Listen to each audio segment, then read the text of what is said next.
This is the Build Your Path podcast, where we explore how people get into their careers in the built environment. Today's guest is Michael Riegel. Michael is an author, coach, consultant, trainer, speaker, and mentor, and is currently the director of AEC Business Strategies. Today's episode of the podcast is brought to you by Southway Builders, built with integrity.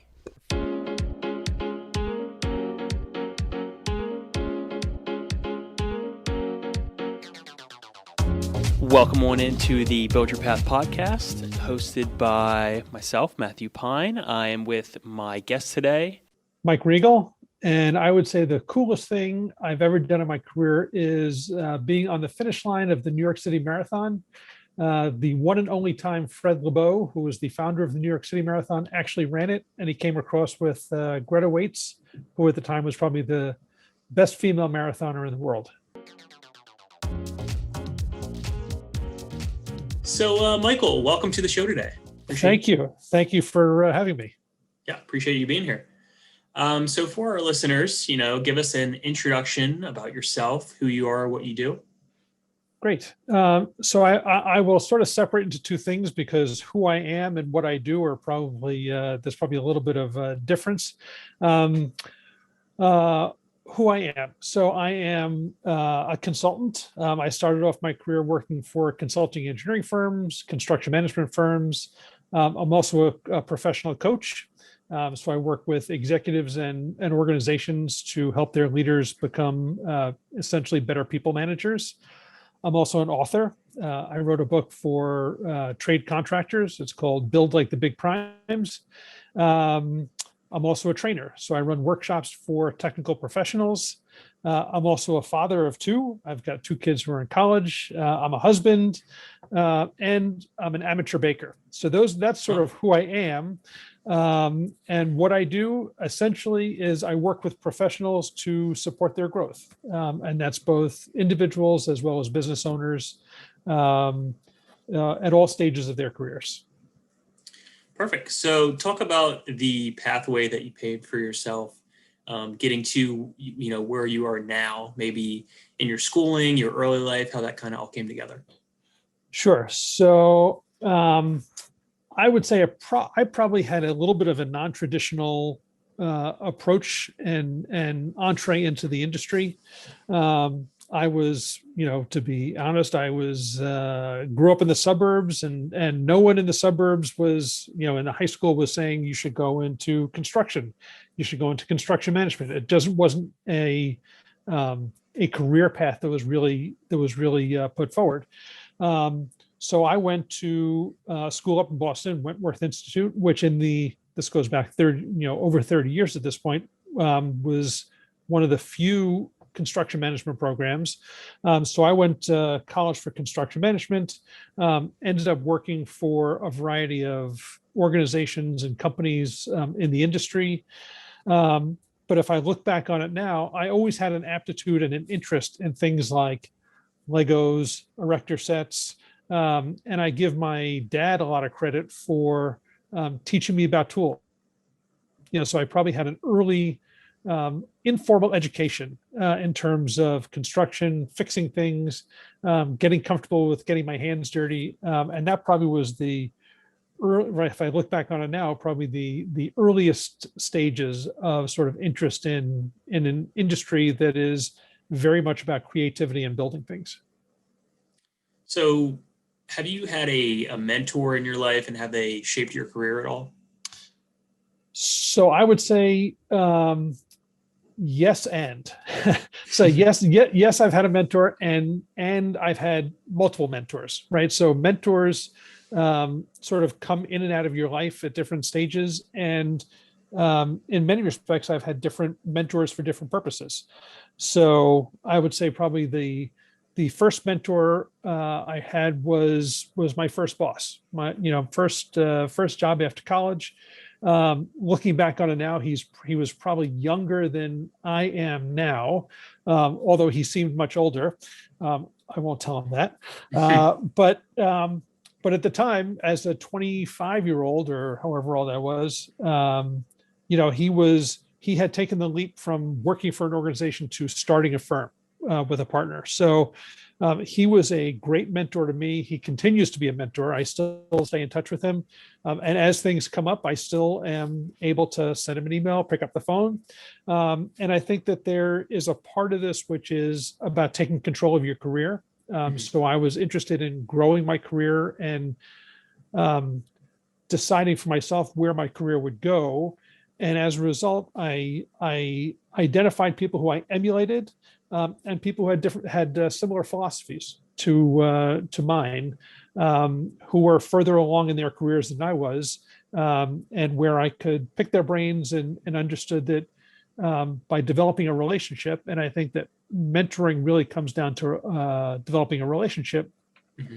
They are people who I can still now count on for advice, assistance, whatever else I might be. Perfect. Yeah, I know you've mentioned before, how important it is for you to have a mentor, but also to have the entrepreneurial spirit and you can kind of pave your own way. So I think that's important too. So talk about your passion for the industry specifically. I know AEC Business Strategies is the company that you work for, but talk about your passion for the industry. So it's an interesting, I've been in a number of different areas of the industry. So as I said, I started off my career as a transportation planner. So I saw that one aspect of the industry. So that was in that regard, I saw the early stages of how a project comes together. I've worked for construction management companies where we were representing an owner and were responsible for making sure a project got delivered. There is something exciting and tangible about construction projects, because I still drive by places and I will point them out to my kids, and they are probably sick of hearing, I worked on that project. But there's something very tangible and consequential about buildings. There's also a lot of creativity associated with it, right? We don't necessarily think about engineering and construction as being creative fields, but in many respects, there's a lot of creativity that goes into it from a planning and design and execution perspective, which I think is fascinating as well. And I think that the other piece is there are just some awesome and talented people associated with the construction industry. And I think that the people who don't quite recognize or understand who works in the industry they miss out on something, because there's just a whole group of folks there who are smart as a whip, and are interesting, and you want to talk to them and learn about them. And for me, as much as it is about building, it's about the people as well, and really being able to really tap into that energy that comes along with it. So I know you said you're a father of two. Talk about, if you have passion working with young people, maybe any career advice you would give to those entering the industry. Yeah, so people entering the industry. So there's a couple of things I always seem to fall back on when I talk to people who are early on in their careers. And I think that one of them is ask questions, right? Be willing to seem a little vulnerable, to admit that you don't necessarily know everything. The last thing your boss wants is to have somebody who works for them who thinks they know everything, but doesn't actually know doesn't actually know everything. So part of it is ask questions, right? Be curious. Second is recognize that everyone fails at some point, right? Failure is an inevitability. Inevitability. And if you start to think about failure as sort of a co-pilot with success, right? Failure is your best learning opportunity, right? So don't fear failure, because everyone does it. What you want to try and avoid is failing and then trying to cover it up, because that's when you start to probably get yourself in trouble. I think some of the other things I see and hear in the industry, which probably would help people who might be interested in whether it's the construction industry or really any industry, is there are stereotypes, right? So I hear it as somebody who is mid-career, mid to late career, I guess. Um, I hear the stereotypes about millennials, right? And right, so from older generations, they think millennials are, there's this stereotype of being entitled, wanting to progress quickly, right? Whatever it may be. Um, However, that older generation may not also recognize that millennials are coming with a much different skill set, right? Much more technically adept, grew up with technology, can catch on to things. And I think that's where good organizations start to think about mentoring as a two-way street, right? So there can be mentoring from older professionals to younger professionals in terms of career pathing and some of those kinds of issues. And there can be mentoring from a younger generation to an older generation in terms of adoption of technology. So I think that those are a couple of things in terms of the stereotypes. And I think that the other stereotype that I see specifically within the construction industry is the idea around people who decide to make their careers with their hands, right? The fact that there is this sense of because somebody does not necessarily have a formal education or does not have an advanced education, that's a mark of intelligence. And I will tell you that I have run into some of the smartest people who I have ever worked with, and they are never went any to school beyond high school. So I'll give you one quick example. I worked for National Grid, which is a utility in New York. I worked with somebody who had graduated high school. 2 weeks later, he was working for them at 18 years old. 40 years later, he still worked there, right? At 58 years old, he had 40 years of experience. He was one of the smartest people I'd ever met, intuitive, right, sharp, and had probably forgotten more about the industry than I would ever know. So those are a couple of things. If I had to give any more advice, it's the adage of God gave you 2 ears and 1 mouth, so listen twice as much as you speak. And perhaps the last one is it's not always about the money, right? So the money will eventually come as you start to figure out your career path and your passion. The money will follow. So that if you're early on in your career, the idea about jumping from job to job for a few dollars an hour sometimes doesn't necessarily actually put you that much further forward. Great advice. I think it also goes kind of part and parcel with my next question, which is what makes the industry attractive to those millennials? What makes it attractive to the Gen Zers just starting out?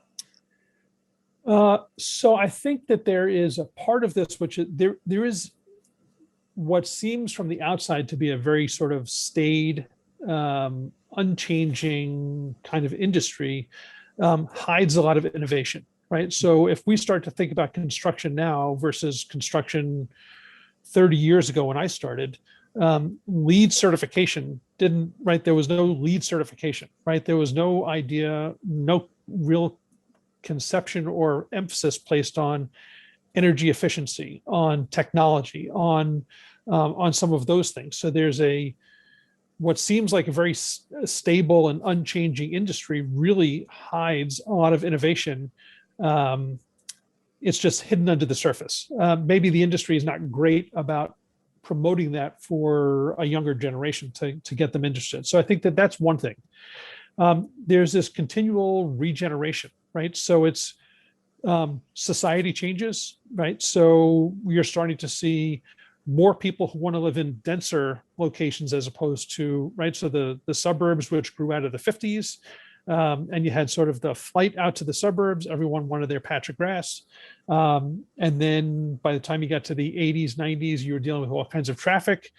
And then you had the contraction of people wanting to move back to urban centers because they wanted to be a little more compact and have a different kind of lifestyle. So there's this constant change and flux within society, and it impacts how we deal with construction through all aspects of construction, from planning to design to execution and all the way through.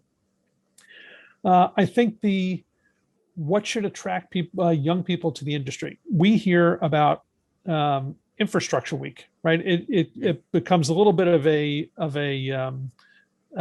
perhaps a little bit of a bad joke. But if you start to think about the needs that we have in this country. There are needs in this country which are greater than we will ever be able to satisfy in the next 20 years, right? This is massive investment. And there's going to be investment both from the public sector and private sector in terms of how do we rebuild our country from the inside out. And that is water systems, utilities, highways, bridges, tunnels, airports, all the way through, right? There is essentially nothing that construction doesn't ultimately touch when you start to think about infrastructure. And even that goes to things like broadband, which is a hot topic now about bringing broadband to across the country. That's really that impacts the construction industry. There's very little that we do in this country which is of that scale, which doesn't really not just touch tangentially, really get the construction industry involved. And I think that's part of it. And I think the other part is it allows people to be part of the solution, right? It's as you start to think about what your focus is, what your interest is, there's an opportunity to be part of the solution in moving society forward, moving the industry forward, doing things differently. My last question for you is something that you alluded to a little bit earlier, but I think you're the perfect man to answer it. What makes a company successful just beyond financial success? So I work with a lot of small companies and I work with a lot of big companies. There are probably some markers and attributes that are similar to a lot of them. I think when I think about the companies I've worked for and the companies where I've worked for them directly or companies that I consult with, I think that the things that make those kinds of companies successful are the ones that are as much about their employee as they are about the individual projects. So there's a part of this which is about employee engagement, right? Mm-hmm. And employee engagement is really about investing in your employees, so they're going to invest in you. And it brings in issues of longevity and reputation, right? So reputationally, the companies that do well and do the right thing are successful way beyond just the dollars and cents, right? So they've got a good reputation in the industry because the regulators know that they're doing the right thing. The compliance officers know they're doing the right thing. They don't ever get called into question, right? So that's a measure of success, mm-hmm. which is hard to measure in dollars and cents. So I'll go back to the early days of my career, and I had the guy who was my mentor, who I still talk to. They used to talk about the New York Times rule. And it was sort of the idea that you don't want to do anything that if it were published on the front page of the New York Times, you would be embarrassed about, mm-hmm. right? So those companies that kind of live and breathe that ethos mm-hmm. Are the ones that are successful beyond dollars and cents. They end up probably having an impact on the industry. They certainly have an impact on their employees longer term, right? So 30 years later, I'm still quoting somebody who was talking to me as a fresh college graduate, right? So there's that impact and there's that longevity, and there's the interest in doing good and doing well at the same time. Perfect. Thank you so much, Michael, for being on the show. If people want to learn more about you, what you do, maybe about your book, where can they go? So they can come find me on my website, aecbusinessstrategies.com, or you can find me on LinkedIn. I am always willing to take a connection request, and if I can be helpful, certainly willing to do so for the next generation who are coming into the industry. Thank you so much again. We appreciate having you on the show. No problem. Thanks for having me. If you want to learn more about Build Your Path podcast or the built environment overall, go ahead and visit buildyourpath.org. Another big thank you to our guest, Michael Riegel from AEC Business Strategies. Once again, this episode was brought to you by Southway Builders, built with integrity. Build Your Path podcasts are produced by the Maryland Center for Construction, Education, and innovation. I'm Matt Pine. Thank you so much for listening, and we'll talk to you soon.